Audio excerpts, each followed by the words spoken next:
To be clear, I don't actually give two shits how much weight Jeff Cavaliere can deadlift. This isn't about criticizing his strength levels. It's just about promoting basic honesty and transparency, since this industry is already filled with enough lies and deception as it is.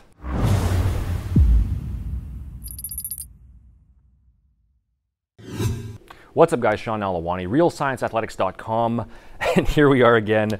I'll try to keep this one reasonably concise because I'm actually pretty tired of talking about, as well as hearing about this particular subject, and I really do want to keep most of my critique videos more on the informational side with lots of actionable advice, rather than just addressing YouTube fitness drama. But this message landed in my Instagram DMs this morning, and since I did do an Athlean X fake weights video last month, and I have been pretty vocal about it whenever it's been brought up, because quite frankly, I've just become really fed up with all the BS in this industry after having been involved in it for nearly 15 years now, and I kind of feel like I've just hit my breaking point with it. But I did want to do a quick response on this. So for those who don't know, Jeff Cavaliere was basically outed by the YouTube fitness community last month for using fake weights in a bunch of his videos, with the 495-pound deadlift being the one that got the most attention. And my opinion, like I said originally, is that the use of fake weights is completely unacceptable and just flat out ridiculous. If being a fake natty is widely considered as unethical, then being a fake elite powerlifter is also unethical when it's being used to boost your credibility, increase your following, and ultimately sell products. Using fake weights for a lifting demonstration is totally fine if you can actually lift that weight in real life. But if you're using weights that you can't actually lift, if you've gone out of your way to go online and knowingly purchase fake weights with the obvious intention of using those weights in your videos to misrepresent your true lifting capabilities, and then your comment section is full of people praising you for how strong and impressive your lifts are, and you're just taking this all in when it's all a complete lie, that is obvious bullshit and it deserves to be called out, especially when you have over 10 million subscribers who follow you, in which case you should actually be held to an even higher standard. Now, Jeff never publicly addressed this issue, even after a bunch of large YouTube fitness channels talked about it. He started censoring all of the comments on his YouTube and Instagram of anybody even mentioning it. And then yesterday, he uploads a video entitled "How to Get Big and Strong, Just Do This," where he shows himself performing heavy deadlifts with what appears to be real weights this time around. Now, Jeff has always responded to other YouTubers and any type of controversy in this kind of subtle, indirect way without explicitly saying anything. And so I think it's pretty safe to say that this video is a response to the whole fake weights issue, because if he really wanted this whole thing to just go away, and to be swept under the rug and forgotten about, then he would not have uploaded a video of himself performing heavy 1-rep max deadlifts. He knows that posting something like this is going to stir up even more discussion about it, so I don't see how this wasn't intentional. Even the way he slams the weight down on the ground after the set really just makes it look like he's trying to prove a point here.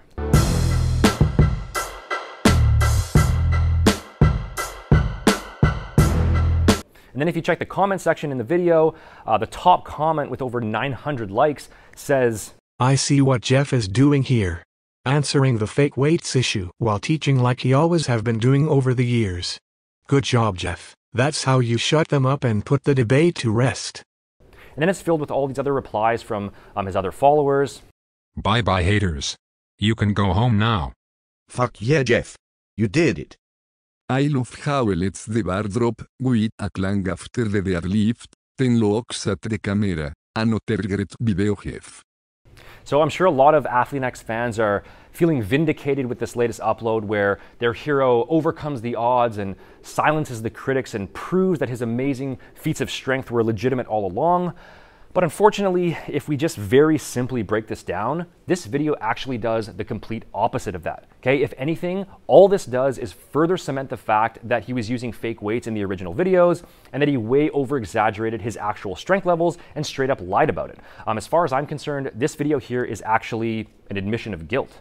First off, in the original fake weights video, he deadlifts 495 pounds for 2 reps. Now, if you plug that into a rep conversion calculator, which isn't going to be perfect, but it's still a decent estimate to go by, that equals out to a 1-rep max of 521 pounds. Now, you also have to factor in that he did the reps touch and go style and it didn't even look like a true 2-rep max. If you look at the speed of the bar, it looks like he probably had 1 or 2 more reps left in the tank, in which case the 1-rep max would be at least 530 pounds. And not only that, but he did the original lift without a lifting belt. So combine all 3 of those factors, okay, touch and go reps, not a true 2-rep max, no belt, that means that his actual 1-rep max would definitely be higher than 521.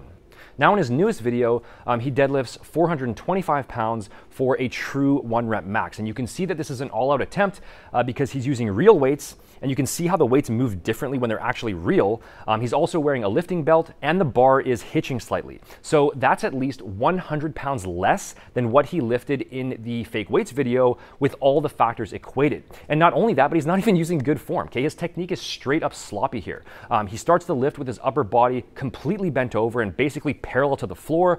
His entire back is rounded over. Basically the exact things he recommends against doing, and the exact things that are going to send you on a one-way trip to Snap City if you do them while performing heavy deadlifts. Look at this dude, man. This dude gonna snap some shit up, man. I'm serious. This dude's finna snap it. As soon as I lift a weight that's somewhat more than what I can, comfortably handle, if I lose my scapular tightness to the point where my arms start to protract out in front of me, which will drag my thoracic spine into flexion, which because the spine is one unit, starts to drag my lumbar spine into flexion, in which I'm applying an incredible load onto my lumbar discs, where, boom, I can pop one just like that.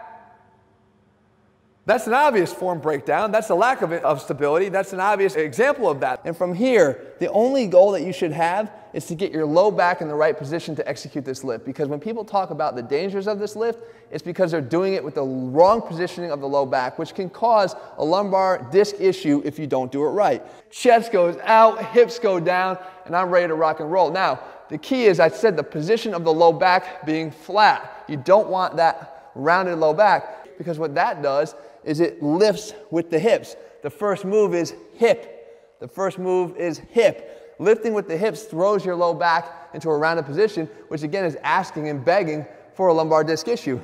Guys, it's not obvious stuff. We're not talking about swinging a barbell back on a curl like this, or looking like an angry cat when you're deadlifting. That's just called piss poor form. Now, I recognize that people's form is not going to be always 100% perfect when they're doing a true 1-rep max, but for a guy who's all about, proper form, posture, preventing form breakdowns, avoiding injuries, and most importantly, leaving your ego at the door, we have to understand this one critical factor, and that is, it's not the number of the plates on the side of the bar that will ultimately determine your strength. What matters the most is that the true strength underlying that is built on a foundation of stability.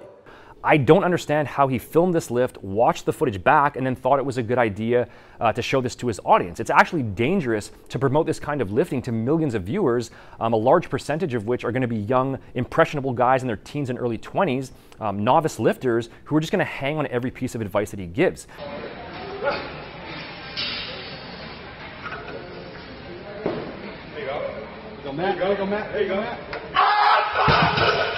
So that's really all there is to it. This latest video shows a deadlift that is at least 100 pounds less than what he previously claimed, while using worse form that no knowledgeable strength coach should be promoting. And in fact, you can actually see that his form starts breaking down as early as 315 pounds. So just further proof that the original weights were fake, not that we didn't already know that with 99.9% certainty, and further proof that Jeff Cavaliere is more interested in trying to make himself look impressive on camera rather than actually giving safe lifting advice to his viewers. Because if they actually go out and try to perform 1-rep maxes with this type of form, a bunch of them are definitely going to get hurt. Unless, as I said before, that this video is actually like an admission of sorts where he's indirectly saying, okay, here's what I can actually lift with real weights. The previous weights were fake, you got me. Here's the real thing, now leave me alone already. That's a possibility too, because Jeff seems like an intelligent guy, and I would think that he would know that this latest video actually proves what everybody else has been saying all along. Then again, he does recommend breathing out during heavy sets of squats rather than bracing your core, which is very dangerous advice, and doing impossible workouts consisting of 10 sets of 10 reps with 80% of your 1-rep max. And he does sell BS products like Crealkaline and tubs of protein powder with 22 servings for $60. So I guess anything is possible here. To be clear, I don't actually give two shits how much weight Jeff Cavaliere can deadlift. If his true 1 rep max was 315 pounds and he did it with perfect form on camera, I would have infinitely more respect for that. This isn't about criticizing his strength levels, it's just about promoting basic honesty and transparency, since this industry is already filled with enough lies and deception as it is. So hopefully that's the last on this subject, unless Jeff uploads a pin pressing video later on. But thanks for watching, guys. If you want to cut through the BS and get access to a free, fully structured program based on your individual goals and your current condition, then make sure to head over to seannell.com/custom. Just fill out the form on that page and I'll personally send you a free custom step-by-step training, nutrition, and supplementation plan to maximize your individual results. You can click up here for that or use the link in the description box below. Don't forget to hit that like button, subscribe to stay in the loop on future videos, and leave a comment down below letting me know your thoughts on this issue or just any questions you have in general. And lastly, you can also follow me over on Instagram as well for more daily tips and advice at Sean Nalwani. Thanks for watching, and I will see you in the next video.